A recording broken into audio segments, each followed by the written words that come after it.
Será que uma teoria científica deve descrever a realidade ou ela pode se contentar em descrever os resultados dos experimentos? Será que existe uma diferença entre essas duas coisas, né? Entre a realidade e o que nós observamos? Essas são questões centrais na física quântica e na ciência em geral, né? Para entender a relação entre a ciência e o mundo, né, as teorias científicas e o mundo, a gente tem que pensar sobre essas questões. E a verdade é que não existe uma resposta certa para essas questões, né? Existem posições diferentes. É sobre isso que a gente vai falar nesse vídeo, sobre essas diferentes posições, tá? Aqueles que acreditam que a teoria científica deve descrever a realidade de fato, são chamados de realistas, e os que acham que a teoria científica pode ser uma espécie de instrumento, pode servir apenas como um instrumento para que a gente possa fazer previsões sobre os resultados dos experimentos, né, são chamados de instrumentalistas. Então essas duas posições são contrárias, mas as duas são possíveis na filosofia e são defendidas por autores consagrados, né? Então nesse vídeo a gente vai falar sobre o instrumentalismo e o realismo, né, e como que as interpretações da mecânica quântica estão relacionadas com esse debate. Esse é o canal Cientificar, um canal de divulgação científica, que a gente vai falar sobre física, sobre ciência, sobre filosofia da ciência. Se você gosta desses temas, se inscreva no canal para o YouTube indicar os próximos vídeos que a gente vai postar. Para a gente não deixar essa discussão assim num campo completamente abstrato, vamos considerar um exemplo já de cara, tá? Então imagine que você tem um copo d'água, um copo com água, e você quer medir a temperatura da água. Então, para isso, você vai usar um termômetro, né? Você vai pegar um termômetro, colocar lá na água, deixar um tempo e depois você vai fazer uma leitura do termômetro. E vamos supor que o resultado, né? Você olha lá o termômetro e está indicando a temperatura de 35,3 graus Celsius. Como é que você lê essa temperatura? Você olha lá a coluna de mercúrio, aí o termômetro vai ter as marcações, né? De 35, 36, 37 e tal. E aí, entre essas marcações de 35 e 36, você tem lá divisões, 10 divisões, e essas divisões representam ali a primeira casa decimal. Então você vai olhar 35 e aí você conta 3 risquinhos lá, vírgula 3, né? Agora, acontece que o termômetro, né, a coluna de mercúrio ali, que você usa para fazer a leitura, às vezes ela não está exatamente em cima do terceiro risquinho, né? Ou seja, a medida que você fez não é uma medida exata, existe uma incerteza sobre essa medida. Por exemplo, né, você poderia usar um termômetro mais preciso, que tenha mais casas decimais, né? Aí vamos supor que você usa um outro termômetro mais preciso para medir a temperatura desse mesmo copo com água, né? Da mesma, ainda a temperatura da água, né, que você quer medir, vamos supor que você usa um outro termômetro. E aí nesse outro termômetro você lê a temperatura de 35,34. Então essa outra casa decimal, né, essa outra casa decimal que apareceu, ela tem a ver com a precisão do seu instrumento. E a verdade é que esse instrumento mais preciso também tem um erro ali, uma imprecisão associada a ele, né? E não importa assim, qual termômetro você escolha para fazer a medida, sempre vai ter alguma imprecisão associada à medida, tá? Então sempre o instrumento de medida sempre tem alguma imprecisão. Num caso como esse, a gente tem a tendência a imaginar que um termômetro perfeito, né, que não existe, né, mas se existisse um termômetro perfeito, ele deveria revelar o valor da temperatura da água, né? Então a gente pensa na temperatura da água, a gente imagina que a água tem uma temperatura ali que é independente de nós, independente da nossa capacidade de medir a temperatura, uma propriedade dela, e um termômetro perfeito deveria revelar essa medida, né? Revelar o valor dessa temperatura. Então isso que a gente chama de temperatura da água, né, é como se fosse uma espécie de essência, né? É uma propriedade da água em si, né? E nenhum termômetro normal, né, nenhum termômetro consegue medir exatamente esse valor, porque todos os termômetros têm alguma imprecisão, né? A medida de todos os termômetros tem alguma imprecisão. Então, pensando dessa forma, a gente está distinguindo, a gente está fazendo uma diferença entre o real, que é aquela temperatura da água, a essência lá, uma propriedade da água em si. Então, isso é o real. Então, a gente está fazendo uma diferença entre o real e aquilo que a gente observa, né? Porque eu nunca consigo medir essa temperatura da água em si, pura, lá, a essência da água. Eu não consigo medir isso.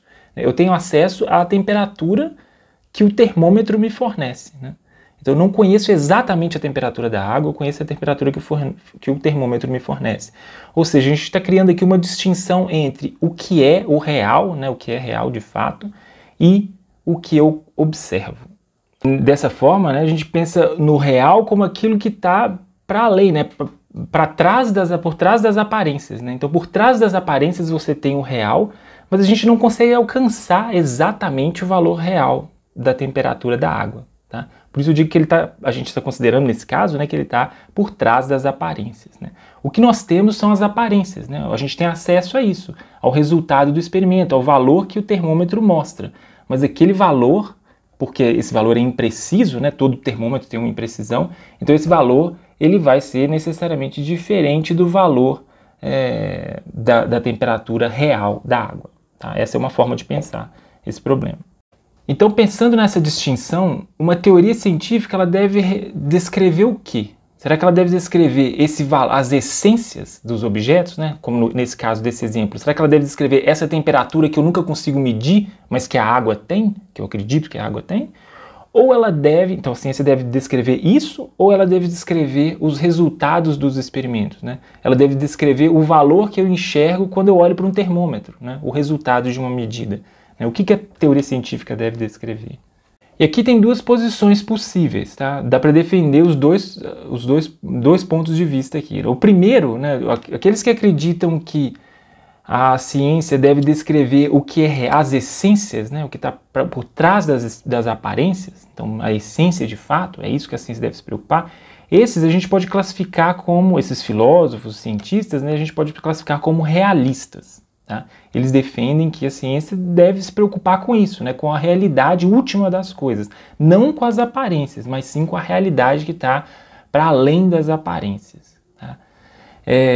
Esse é um ponto de vista, tá, chamado de realismo. Nesse campo existem, por exemplo, se a gente trouxer o debate para o campo da mecânica quântica, né, esse debate existe no campo da mecânica quântica também, né, sobre qual seria a função da mecânica quântica. Dá para pensar nessa questão de forma ampla, né, para todas as teorias científicas, mas a gente pode pensar também, no caso da mecânica quântica, essa questão é muito importante. Na quântica esse debate existiu e o Einstein, por exemplo, era um defensor dessa tese, né, de que a ciência deve descrever a realidade das coisas e não se contentar com descrever as aparências, né, só as aparências. Então a ciência o cientista deve tentar entender as regras de funcionamento do mundo, né, e não só aquilo que ele observa no laboratório. Por outro lado, existem também os cientistas e os filósofos que podem ser classificados como instrumentalistas. Eles entendem que a ciência pode ser só uma descrição dos resultados dos experimentos, né? Então a ciência deve se preocupar com isso, em descrever o resultado de um experimento, já que a gente não tem acesso àquilo que está para além do experimento, né? Daquilo que está para além das aparências, né? Não tem acesso por exemplo, nesse caso do exemplo que a gente usou, né, a temperatura da água. A gente não tem acesso a essa essência, que seria a temperatura da água de fato. O que eu tenho acesso é a temperatura medida no termômetro. Então, por exemplo, uma teoria como a termodinâmica, né, que vai tratar de fenômenos relacionados à temperatura e tal, ela deveria se preocupar em descrever, né, em mostrar a evolução, sei lá, temporal dessa quantidade que é observada, daquela que é observada no termômetro, né, e não aquela que é a essência, ou seja lá o que for, né? Aquilo que está para além da observação. Então esses são os filósofos, né, cientistas instrumentalistas. Tá? Eles pensam que a teoria científica é um instrumento que nos permite fazer previsões sobre o quê? Não sobre a realidade última das coisas, sobre as essências, e sim sobre aquilo que a gente consegue observar, sobre os resultados dos experimentos. Tá? Na mecânica quântica, esse debate, né, como eu falei, ele existe, e os defensores dessa posição instrumentalista, né, um defensor famoso dessa posição instrumentalista é o Niels Bohr, né, do átomo de Bohr. Então existe uma grande discordância entre o Bohr e o Einstein sobre esse assunto. Né. Nesse vídeo que aparece aqui no card, a gente fala um pouco mais sobre essa discordância entre o Einstein e o Bohr. Se a gente transportar esse debate para o campo da mecânica quântica mesmo, né, e pensar esse debate sobre qual é a função de uma teoria científica, né, se ela deve descrever a realidade última, a realidade de fato, né, as essências, ou se ela pode ser só uma descrição dos resultados dos experimentos. Né? Então, pensando nessa questão no interior da quântica, a gente pode dizer que não existe um consenso, né? Assim, existem cientistas que vão defender as duas posições, né, o realismo e o instrumentalismo, Mas dá para falar que a maior grande parte da comunidade científica defende uma posição mais próxima do instrumentalismo. Então, se a gente pensar mesmo no ensino da mecânica quântica, considerando os livros que são usados em cursos de graduação, né, em disciplinas que abordam a mecânica quântica, a maior parte desses livros, né, os professores vão apresentar ali a teoria considerando uma interpretação mais próxima dessa instrumentalista, né, dessa que considera que a teoria é só uma espécie de instrumento para que a gente possa fazer previsões sobre resultados dos experimentos. Agora, por que a maior parte dos físicos adota essa posição instrumentalista, né? Isso parece um pouco contraintuitivo, assim, porque a primeira impressão que a gente tem, né, quando a gente começa a estudar física, é de que a física, assim, os cientistas querem descrever, não só a física, né, mas a ciência em geral, né, parece que os cientistas querem descrever o mundo como a realidade, né? E não a gente não imagina que a teoria seja, sei lá, uma regra de cálculo que nos permite fazer previsões, né? A gente pensa na teoria como uma descrição do mundo mesmo. Mas na mecânica quântica não funciona bem assim, né? A maior parte dos cientistas vão adotar uma posição que é contrária a essa, né? E por que isso aconteceu? Isso acontece porque essa interpretação, né, essa interpretação que é mais próxima do instrumentalismo, né, a gente chama de forma geral assim, de interpretação de Copenhague. Tá? Copenhague, porque o Bohr, né, que é o principal representante dessa interpretação, é um dinamarquês, e ela foi pensada pelos cientistas, por cientistas, né, por um grupo, né, que era o grupo de pesquisa do Bohr, né, com participação do Heisenberg também, e isso tudo acontecia lá no Instituto em Copenhague, no Instituto de Física em Copenhague. Então, por isso o nome de interpretação de Copenhague. Agora, essa interpretação, né, essa forma de enxergar o papel da mecânica quântica, ela facilita a vida dos físicos. Assim. O formalismo, quando a gente usa essa interpretação, fica mais simples. Então, apesar de abandonar, né, essa expectativa, né, clássica de que a ciência deve descrever a realidade, né, então esse abandono ele tem um certo custo assim, né, para os físicos, gera um certo incômodo. Agora, o que a gente ganha com isso, né, é um formalismo mais simples. Por exemplo, né, existem outras interpretações da mecânica quântica, né, que são realistas, tá? Então são contrárias a essa noção instrumentalista, que são realistas, que colocam a mecânica quântica como algo mais próximo disso, de uma descrição da realidade de fato, né? E não pensam na mecânica quântica como uma espécie de instrumento de cálculo. Essas interpretações realistas, né, elas normalmente adotam certas entidades teóricas ali muito exóticas, né? Por exemplo, né, existe uma interpretação que é conhecida, chamada interpretação dos muitos mundos, que foi elaborada por um físico chamado Everett. Essa interpretação supõe, por exemplo, que existem, sei lá, universos paralelos convivendo, que cada vez que surge uma superposição quântica, surge um universo paralelo. Existe um peso, uma carga metafísica nesse tipo de afirmação, né, que as teorias instrumentalistas, né, que as interpretações instrumentalistas não precisam carregar. Né. Uma outra interpretação realista também, né, foi elaborada por um outro físico chamado David Bohm, né, um físico americano. Os trabalhos ali do David Bohm aconteceram ali mais ou menos na década de 50, e ele elaborou um novo formalismo para a mecânica quântica. E esse novo formalismo envolve lá a existência de uma entidade, que é uma espécie de onda piloto que vai comandar ali o movimento dos objetos quânticos, mas essa entidade, existe todo um mistério por trás dela, você não consegue detectar essa onda piloto, né? Então, os físicos adotam a interpretação de Copenhague, em sua maioria, porque ela simplifica as coisas, né? Você pode pegar o formalismo mais simples ali da mecânica quântica, né, sem considerar elementos exóticos, e, no fundo, o que a mecânica quântica faz é fazer previsões sobre os resultados dos experimentos mesmo. E é isso que a gente quer só. O cientista só está interessado nisso.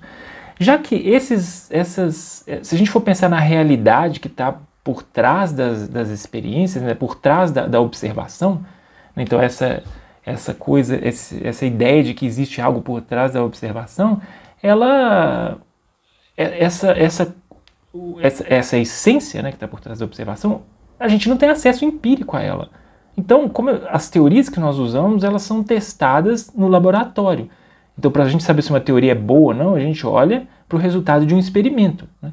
Como a gente não tem acesso à essência, eu não consigo comparar essa essência das propriedades, eu não consigo comparar uma teoria, né, o resultado de uma teoria, com o que seria lá a essência do objeto, né?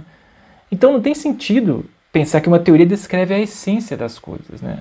Porque o que a gente consegue fazer é o seguinte: a gente elabora uma teoria e a teoria, a gente compara a teoria com os resultados dos experimentos. Então uma boa teoria ela deve resultar ali em previsões precisas sobre os resultados experimentais. Agora, aquilo que está para além da experiência, a gente não tem acesso. Então, nesse caso, né, a interpretação instrumentalista, né, ela é uma interpretação mais prática e por isso ela ganha mais adeptos no campo da física, principalmente no campo da mecânica quântica, onde essa discussão é muito, muito importante.